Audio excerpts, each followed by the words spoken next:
Verstappen did not confront the FIA because Russell was fast. He confronted them because Russell's pace looked too clean, too stable, and too repeatable to ignore. And in Formula One, repeatable speed is never just a number. It is a warning. Because one fast lap can be luck. One strong stint can be setup. But when Mercedes suddenly looks calm under braking, strong on traction, easy on its tires, and still fast when Red Bull expected a fade, the question changes instantly. Is Russell just driving brilliantly? Or has Mercedes found something Red Bull does not understand yet? And that is the alarming part. Because if the FIA finds something illegal, Red Bull has an answer. But if the FIA finds nothing wrong, then the problem becomes much scarier. It means Russell's suspicious pace might be real, legal, repeatable, and possibly the first sign that Mercedes has unlocked a hidden advantage that could change the entire championship fight. Subscribe to the channel. At first, Red Bull could explain Russell's Austrian pace in the safest way possible. Mercedes got the car right. Russell drove cleanly. The setup window opened. The tires worked. The track suited them. That is the calm version. That is the version every team wants to believe when a rival suddenly looks stronger than expected. Because if the answer is setup, the threat is temporary. If the answer is tires, the threat is manageable. If the answer is Russell simply delivering a perfect race, Red Bull can respect it, learn from it, and move on. But Austria did not feel that simple. Because the most worrying pace in Formula One is not always the fastest pace. It is the pace that keeps coming back. Lap after lap, sector after sector, under pressure, with tire wear, with fuel burning off, with rivals waiting for the car to fade. And that is why Verstappen would have noticed Russell immediately. Not because Russell had one spectacular moment, because the Mercedes looked like it had answers in too many places. That is when suspicion begins. Not accusation. Suspicion. The uncomfortable feeling that a rival has found something you have not yet understood.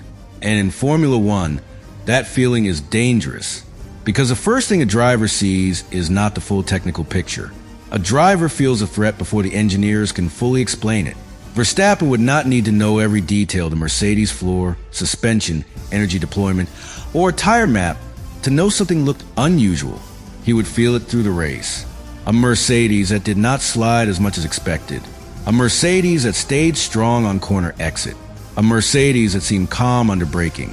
A Mercedes that kept producing lap time when the natural expectation was for the tires to suffer. That is the kind of thing elite drivers recognize instantly. Because at the front of Formula One, everyone knows what normal pace looks like. They know what a tire drop-off should feel like. They know how much a rival usually gains in one sector and loses in another. They know when a car is quick, but fragile.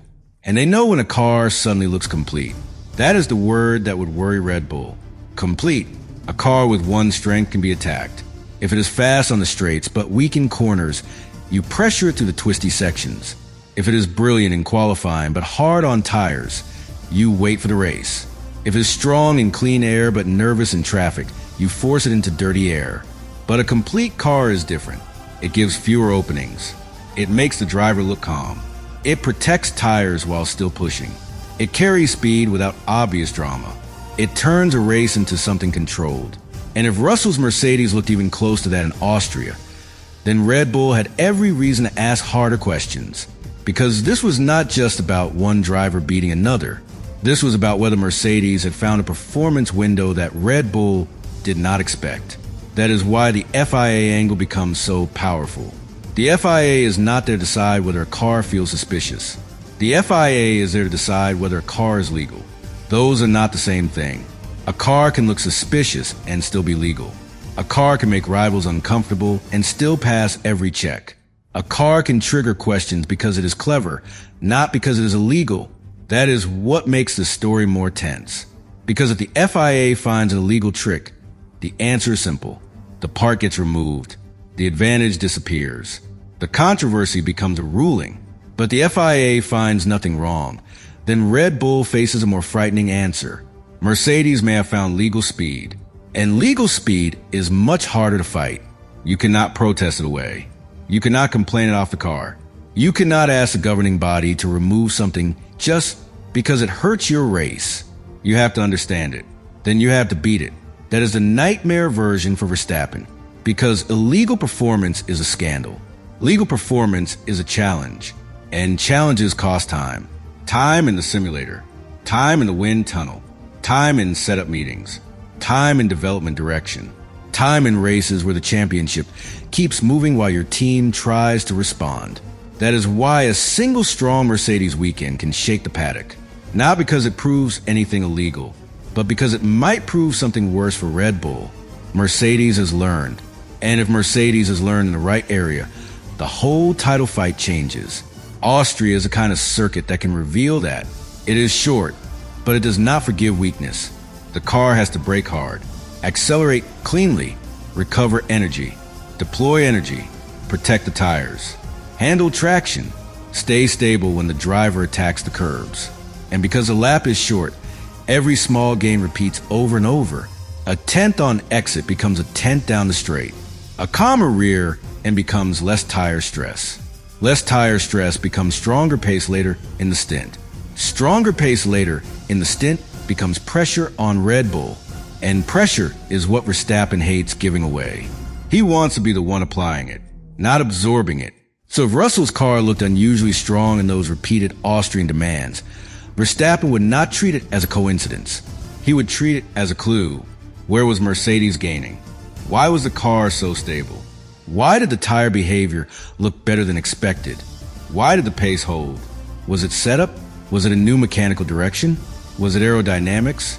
Was it energy deployment?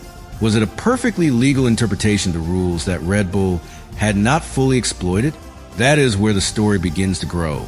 Because suspicious pace is not always about one secret part hidden on the car. Sometimes it is a chain. A better aerodynamic platform gives the rear more stability. More stability lets Russell open the throttle earlier. Earlier throttle gives better exit speed. Better exit speed helps on the straight. Cleaner traction reduces tire temperature. Lower tire temperature keeps the stint alive. A healthier stint creates stronger race pace. And suddenly, the Mercedes looks suspicious because everything is working together. That is much scarier than one trick. One trick can be copied or banned. A complete chain is harder to break. And if Mercedes has found even the beginning of that chain, Red Bull has a serious problem. Because Red Bull has built much of its modern strength on understanding systems better than rivals. Airflow, balance, tire life, race pace, driver confidence. All connected. That is what has made Red Bull so difficult to fight. So when another team starts to show signs of the same kind of connection, Red Bull notices immediately. They know how dangerous it can become. They know one race can become a pattern. And patterns are what decide seasons. A one-off Russell performance is annoying. A repeatable Russell performance is alarming. That is the difference. And this is why Verstappen's reaction matters.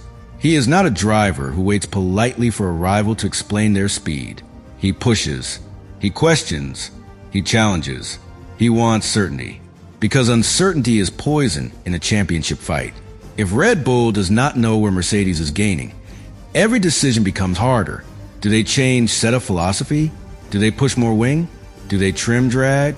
Do they bring upgrades faster? Do they focus on tire life? Do they investigate energy deployment? Do they pressure the FIA for clarity? Every wrong answer costs performance. And while Red Bull searches, Mercedes keeps scoring. That is the hidden danger behind Russell's pace. It creates pressure even before it becomes domination. It forces Red Bull to react. And when a team reacts, it is no longer fully controlling the race. That may be the real reason Verstappen would confront the FIA. Not because he needs drama, because he needs certainty. He needs to know whether what he saw was allowed. He needs to know whether Red Bull is fighting a rival inside the rules, or a rival that has crossed a line.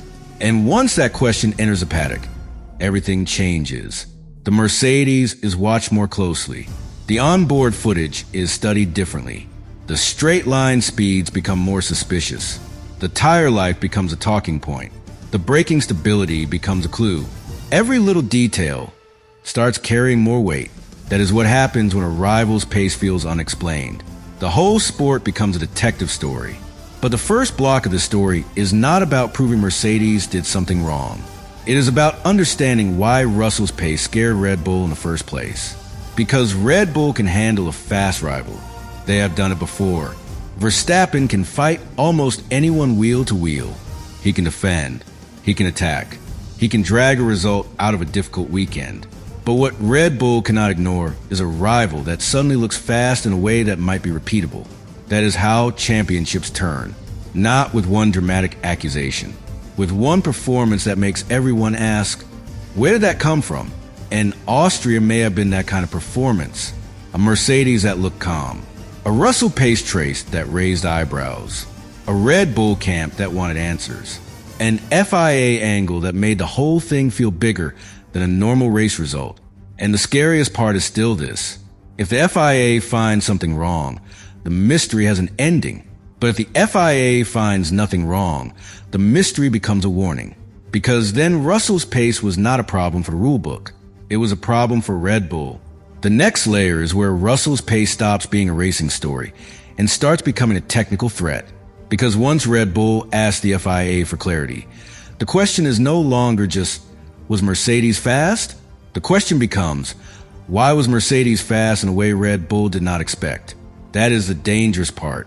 Formula One teams can live with a rival having a good weekend. They can accept a perfect setup.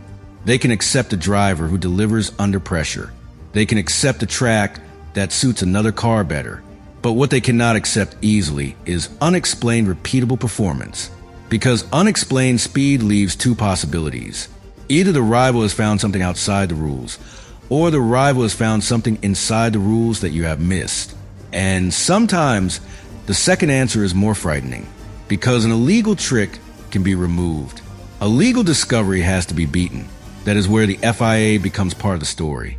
The FIA is not there to judge emotion. It does not matter whether Verstappen feels the pace was suspicious. It does not matter whether Red Bull feels uncomfortable. It does not matter whether fans think the Mercedes looked too strong. The FIA deals with legality, measurements, inspections, compliance, definitions. The car either passes the rules or it does not. But Formula One is not only fought in black and white, it is fought in the gray. And the gray is where championships can be won. That is why a car can look alarming without being illegal. It may sit right on the edge of what the rules allow. It may use airflow in a smarter way. It may keep the tires in a better temperature window. It may deploy energy more cleanly. It may give the driver stability that rivals do not yet understand. And from the outside, all of that can look suspicious. But inside the regulations, it can be genius. That is the nightmare Red Bull had to consider. What if Russell's pace was not a mistake, not a fluke, and not a rule break? What if it was a solution? A legal solution? A repeatable solution? A solution Mercedes can keep improving?